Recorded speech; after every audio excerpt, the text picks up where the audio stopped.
जय मसीह की। आज के लिए प्रभु का वचन मत्ती 26 उसका 41 अध्याय, जिसमें लिखा है, जागते रहो और प्रार्थना करते रहो कि तुम परीक्षा में ना पढ़ो।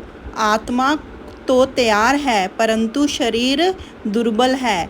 इस वाक्य में हमसे कहा गया है कि हमें जागरूक रहना चाहिए कि हम परीक्षा में ना डाले जाएं। हमें प्रभु की आराधना करनी चाहिए ताकि प्रभु हमें हर एक परीक्षा से बाहर निकाले।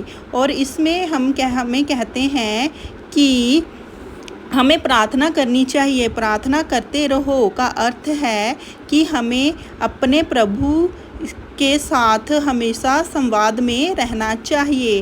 प्रार्थना हमें शक्ति और दिशा प्रदान करती है और हमें अपने मार्ग पर चलने के लिए सहायता देती है, जिससे अगर हम प्रार्थना करेंगे तो हम गलत रास्ते पर नहीं बल्कि सीधे रास्ते पर चलेंगे, जिससे हम परीक्षा में नहीं डाले जाएंगे। हम प्रभु की सारी जो प्रभु ने हमें बताया है जिस मार्ग पे चलने के लिए, हम उस पर चलेंगे। तो इसमें आत्मिक स्थिति हमें बताई गई है कि हमारी जो आत्मिक स्थिति है वो हमेशा ही प्रभु यीशु मसीह के साथ जुड़ी रहनी चाहिए। तो हमें हमेशा जागते रहना है और प्रार्थना करते रहना है ताकि हम प्रभु यीशु मसीह को अपने आप को परीक्षा में से बचा सकें। जो भी हमारी परीक्षा होती है गलत काम करने से, हम उससे अपने आप को बचा सकें। तो हमें इस वाक्य में या इस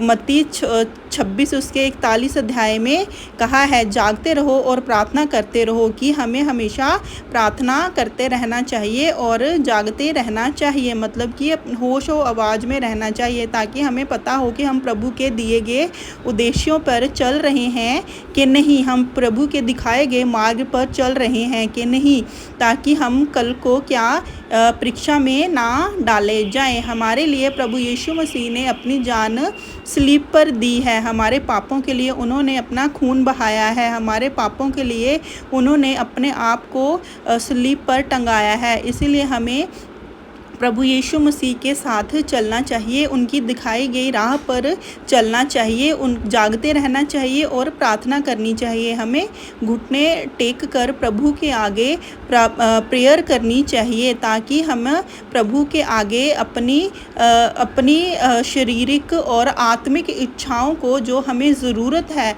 वो हम प्रभु को बता सकें और हम प्रभु के मार्ग पर चलते हुए उन इच्छाओं को पूर्ण कर सकें।